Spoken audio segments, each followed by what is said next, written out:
நம்ம எல்லாருக்கும் பிரபுதேவா எவ்வளோ பெரிய டான்ஸர்னு தெரியும். அவர் எத்தனையோ பேரை வச்சு கொரியோகிராஃபி பண்ணியிருக்காரு. ஆனால் அவருக்கே டஃப் கொடுக்குற அளவுக்கு நடந்த ஒரு சம்பவத்தை தான் நம்ம இன்றைக்கி பார்க்க போகிறோம். 400 பேர் ஒரே நேரத்தில் ஒரே இடத்துல நாள் கணக்காக டான்ஸ் ஆடிக்கிட்டே ஒவ்வொருத்தராக செத்து செத்து உழுவுறாங்க அப்படின்னா நம்ப முடியுது அவங்களால. அந்த சம்பவத்தை பற்றி தான் பார்க்க போகிறோம். என்னங்க எனக்கு ஒன்றுமே புரியல. அதுதானப்பா எனக்கும் புரியல. நான் உங்கள் ஏஆர், இது உங்கள் ARS info vlog. Welcome. Dance plague 1518 ஃப்ரான்ஸுக்கும் ஜெர்மனிக்கும் நடுவில் இருக்க ஸ்ட்ராஸ்பர்க் அப்படின்ற வில்லேஜில் இந்த சம்பவம் நடக்குது. 1518 ஸ்ட்ராஸ்பர்க் வீதிகளில் ஃப்ரா ட்ராஃபே அப்படின்ற ஒரு பெண்மணி திடீர்னு டான்ஸ் ஆட ஆரம்பிக்கிறாங்க. இவங்க எவ்வளோ நாளுக்கு தொடர்ந்து டான்ஸ் ஆடிக்கிட்டே இருந்தாங்கன்னா கிட்டத்தட்ட 3 வாரம் கண்டினியூஸாக டான்ஸ் ஆடிக்கிட்டே இருந்தாங்க. அது மட்டும் இல்லாமல் இவங்க கூட இன்னும் ஒரு 30-40 பேர் ஒன்று சேர்ந்துக்கிட்டு அவங்களும் டான்ஸ் ஆட ஆரம்பிச்சிட்டாங்க. இந்த 30-40 பேர் சரியாக ஒரு மாதத்தில் கிட்டத்தட்ட இதோட எண்ணிக்கை 400 பேராக மாறிடுச்சு. இதே மாதிரி இந்த 400 பேர் கண்டினியூஸாக டான்ஸ் ஆடிக்கிட்டு இருக்கனால அவங்க உடம்புல இருக்க எல்லா எனர்ஜியும் கொஞ்சம் கொஞ்சமாக குறைஞ்சி போய் தானாக ஒவ்வொருத்தராக விழ ஆரம்பிக்கிறாங்க. இதே நேரத்தில் ஊரில் இருக்க மற்ற மக்கள் பார்த்திங்கன்னா இது ஏன் நடக்குது, எதுக்காக நடக்குது, இதுக்கான ஆரம்ப புள்ளி என்ன அப்படின்றது எதுவுமே புரியாமல் பயங்கரமான குழப்பத்தில் இருக்காங்க. இதே மாதிரியான சம்பவம் 11ஆவது நூற்றாண்டுலேயும் நடந்ததாகவும் சொல்லப்படுது. ஆனால் அதுக்கான எந்த எவிடன்ஸும் நம்மளுக்கு கிடைக்கல. ஆனால் இதுக்கு எவிடன்ஸ் இருக்கா அப்படின்னா இதுக்கு எவிடன்ஸ் இருக்குது. என்னன்னா அந்த ஸ்ட்ராஸ்பர்கோட சிட்டி கவுன்சில் அவங்களோட டாக்குமெண்ட்ஸில் ஒரு சில டாக்குமெண்ட்ஸில் இப்படி இந்த மாதிரி ஒன்று நடந்ததாக எழுதப்பட்டிருக்கு. அது மட்டும் இல்லாமல் லோக்கல் மற்றும் ரீஜனல் கிரானிக்கல்ஸ் அப்படின்னா கிரானிக்கல்ஸ்னால் என்னென்னா இப்போ நம்ம தமிழ்நாட்டில் வந்து எதுவும் ஒரு ஈவெண்ட் நடந்துச்சுன்னா அதை வந்து நம்ம கல்வெட்டில் எழுதி வைப்பாங்கல்ல, அந்த மாதிரி அந்த நாட்டில் அதாவது ஐரோப்பாவில் எதுவும் ஒன்று இந்த மாதிரி ஈவெண்ட்ஸ் நடந்துச்சுன்னா அதை வந்து லோக்கல் ரீஜனல் கிரானிக்கல்ஸ், அது நியூஸ் பேப்பர் மாதிரின்னு வச்சுக்கோங்களேன், அதில் எழுதி பதிவு பண்ணுவாங்க. இந்த மாதிரி பதிவுகளும் நிறையா கிடச்சிருக்கு. இந்த சுச்சுவேஷனை இந்த சிட்டி கவுன்சிலுக்கு எப்படி ஹேண்டில் பண்ணுறதுனே தெரியல. அவங்களுக்கு ஒரே தான் மொழி பிதுங்கி போயிடுச்சு. என்ன பண்ணுறதுன்னு தெரியாமல் கடைசியில் அவங்க டாக்டருங்கள்ட்டே, அந்த காலகட்டத்தில் இருக்க டாக்டருங்கள்ட்டே இந்த இதை ஒப்படைச்சிட்டாங்க. அவங்களுக்கு மொழி பிதுங்கின மாதிரியே ஒரு வீடியோவுக்கு ஸ்கிரிப்ட் எழுதி அந்த வீடியோவை ரெக்கார்ட் பண்ணி அதை எடிட் பண்ணி அப்லோடு பண்ண முடியும். எங்களுக்கு நாக்கு தள்ளிடுது. அதனால ப்ளீஸ் கொஞ்சம் சப்ஸ்கிரைப் பண்ணுங்க. நாக்கு வெளியே தள்ளுங்க. முதல்ல நாக்கு மேட்டரை கவனி. போய் கொட்டிக்க. இந்த டாக்டர்ஸ் குழு வந்துட்டு என்ன பண்ணாங்கன்னா, சரி இவங்க இப்படியே டான்ஸ் ஆடிட்டு கொஞ்சம் கொஞ்சமாக டயர்டாகி இதோட முடிஞ்சிரும் அப்படின்னு சொல்லிட்டு மியூசிக்லாம் ஆட் பண்ணி ஒரு பெரிய ஹால் ஒன்று ரெடி பண்ணி இந்த டான்ஸருங்கள்லாம் அவங்க கொண்டு போய் டான்ஸ் ஆட வச்சாங்க.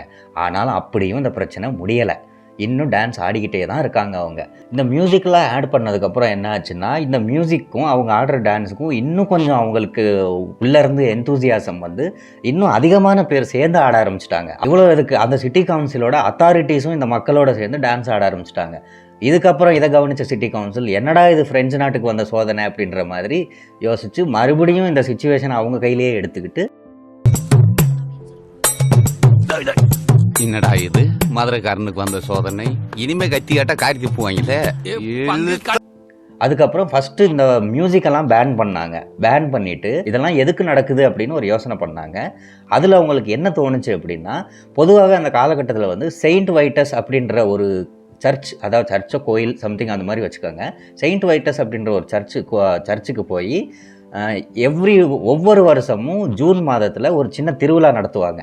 அந்த திருவிழாவது ஏதோ சாமி குத்தம் நடந்து போச்சு, சாமி குத்தம் ஆயிடுச்சு அப்படின்னு நினச்சிக்கிட்டு, இதனால தான் இந்த மக்கள்லாம் இப்படி இந்த மாதிரி பண்ணுறாங்க, இந்த மாதிரி ஆயிடுச்சு அப்படின்னு நினச்சிக்கிட்டு என்ன பண்ணுறாங்கன்னா, இந்த டான்ஸ் ஆடுறவங்களை எல்லாத்தையும் அங்கே கூப்பிட்டு போய் அவங்களுக்கு ரெட் கலர் ஷூ போட்டு விட்டு அவங்களுக்கு சிலுவை பெயிண்ட் அடித்து விட்றாங்க. சிலுவை பெயிண்ட் அடித்து விட்டுட்டு அப்புறம் அந்த ஹோலி வாட்டர்னு சொல்லுவாங்கள்ல, அந்த சர்ச்சிலலாம் இருக்கும் ஹோலி வாட்டர், அதாவது புனித நீர் அப்படின்னு சொல்லுவாங்க.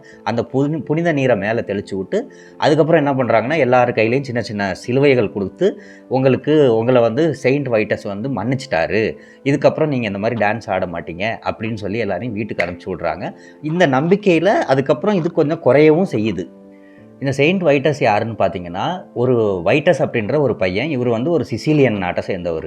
இவர் வந்து என்னென்னா கிறிஸ்தவ மதத்துக்கு மதம் மாறிட்டார். அதாவது வீட்டில் தெரியாது, இவங்க அப்பாவுக்கும் தெரியாது. இது தெரிஞ்சவொடனே அந்த ஊர் தலைவரும் இவங்க அப்பாவும் சேர்ந்து இந்த பையனை நிறையா சித்திரவதை பண்ணுறாங்க. அப்படி சித்திரவதை பண்ணாலும் சரி அவர் வந்து கிறிஸ்தவ மதத்தை விட்டு கொடுக்குறதா இல்லை. அதுக்கப்புறம் என்ன பண்ணாங்கன்னா, ஒரு தடவை சிங்கத்தை கொண்டு வந்து இவருக்கு முன்னாடி விட்டுறாங்க. அந்த சிங்கம் பசியில் இல்லை போல இருக்குது. அதனால் அந்த சிங்கம் வெறும் இவர் காலை மட்டும் நக்கிட்டு விட்டுருச்சு. பிற்காலத்தில் என்ன பண்ணுறாங்கன்னா இவரையே வந்து செயின்ட் வைட்டஸாக மாற்றி இவரை வந்து ஒரு கடவுளோட தூதர் அப்படின்ற மாதிரி இவருக்கு ஒரு சர்ச்செல்லாம் கட்டி இவரை வழிபட ஆரம்பிக்கிறாங்க. ஒரு தரப்பு மக்கள் என்ன சொல்கிறாங்கன்னா உண்மையிலேயே சாகிற வரைக்கும் டான்ஸ் ஆடினாங்களா அப்படின்றது உண்மையா இல்லை இவங்களா மிகைப்படுத்தி சொல்கிறாங்களா அப்படின்னு ஒரு தரப்பு மக்கள் சொல்கிறாங்க. இது ஏன்னு பார்த்தீங்கன்னா இப்போ வரைக்கும் அந்த சிட்டி கவுன்சிலோட டாக்குமெண்ட்ஸில் இந்த மாதிரி ஒரு நிகழ்வு நடந்ததாக எழுதப்பட்டிருக்கு. ஆனால் சரியாக கரெக்டாக எத்தனை பேர் இறந்துருக்காங்க அப்படின்ற ரெக்கார்டு எதுவும் எழுதப்படலை. அதாவது 16வது நூற்றாண்டில் பொதுவாகவே மக்கள் வந்து ரொம்ப ஏழ்மையில் தான் வாழ்ந்துக்கிட்டு இருந்தாங்க. ஏழ்மையில் வாழ்கிறனால அவங்களுக்கு வெறும் சாப்பிட்றதுக்கு, அப்புறம் தூங்குறதுக்கு, அப்புறம் வேலை பார்க்குறதுக்கு, இது 3 விஷயத்துக்கு தான் அவங்களுக்கு நேரம் ஒதுக்கப்பட்டிருக்குன்னா அவங்களோட இயல்பே அதாவே ஆயிடுச்சு.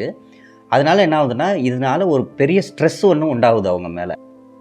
இந்த ஸ்ட்ரெஸ் உருவாகிறனால இது வந்து ஒரு சைக்கலாஜிக்கல் ஸ்ட்ரெஸ்ஸாக மாறி இது எல்லாருக்குமே இதே நிலைமை தான் அப்படின்றதுனால இது வந்து ஒரு மாஸ் ஹிஸ்டீரியாவே மாறி இருக்கு. இதுக்கு இன்னொரு தியரியும் இருக்குது. பொதுவாகவே இந்த 16வது செஞ்சுரியில் பார்த்தீங்கன்னா இந்த சுகாதாரம் அப்படின்றது வந்து அவ்வளோ பர்ஃபெக்டாக இருந்தது கிடையாது. இதனால என்ன ஆகுதுன்னா எர்கோட் அப்படின்ற ஒரு ஃபங்கஸ் வந்து பொதுவாக இந்த வீட்டில், அப்புறம் வீட் அப்படின்னா கோதுமையில் வளரக்கூடிய ஒரு ஃபங்கஸ். இந்த ஃபங்கஸை சாப்பிட்டா என்ன ஆகும்னா எர்கோட்டமைன் அப்படின்ற சைக்கோ ஆக்டிவ் ட்ரக் ஒன்று ப்ரொடியூஸ் ஆகும்.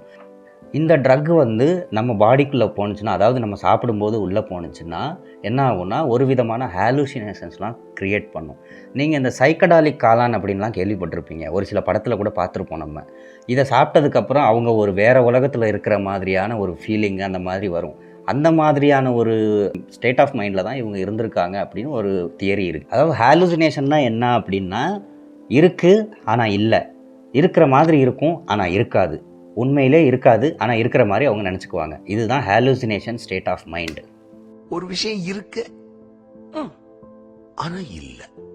புரியலையே. அந்த காலகட்டத்தில் வந்து கடவுள் நம்பிக்கை மிக அதிகமாக இருந்த காலகட்டம். கடவுள்னு ஒன்று இருந்தால் பேயின்னு ஒன்று இருக்கும். கடவுளை நம்புகிறவங்க பேயவும் நம்புவாங்க. அதனால ஒரு தரப்பு மக்கள் என்ன சொல்கிறாங்கன்னா இது வந்து பேய் பிடிச்சிருக்கு, அதனால தான் இந்த மாதிரிலாம் இவங்க பிஹேவ் பண்ணுறாங்க அப்படின்னு நம்பினவங்களும் இருக்காங்க. அந்த காலகட்டத்தில் இப்போ இருக்கிற மாதிரியான அட்வான்ஸ்டான அறிவியல் தொழில்நுட்பங்கள் இருந்திருந்தால் ஒருவேளை அப்போ இதை பற்றி அவங்க ஆராய்ச்சி செஞ்சுருந்தாங்கன்னா இது எதனால் நடந்துச்சு அப்படின்றத 100% கண்டுபிடிச்சி அதுக்கான தீர்வை சொல்லியிருப்பாங்க. இந்த மாதிரியான அட்வான்ஸ்டு அறிவியல் அப்போ இல்லாதனால அப்போ இருந்த மக்கள் வந்து இதை ஒரு அமானுஷ்யமாகவே பார்த்தாங்க. இது அமானுஷ்யமா இல்லை இதுக்கு பின்னாடி அறிவியல் இருக்கா அப்படின்றத நீங்கள் கீழே கமெண்ட் பண்ணுங்கள். ஓகே.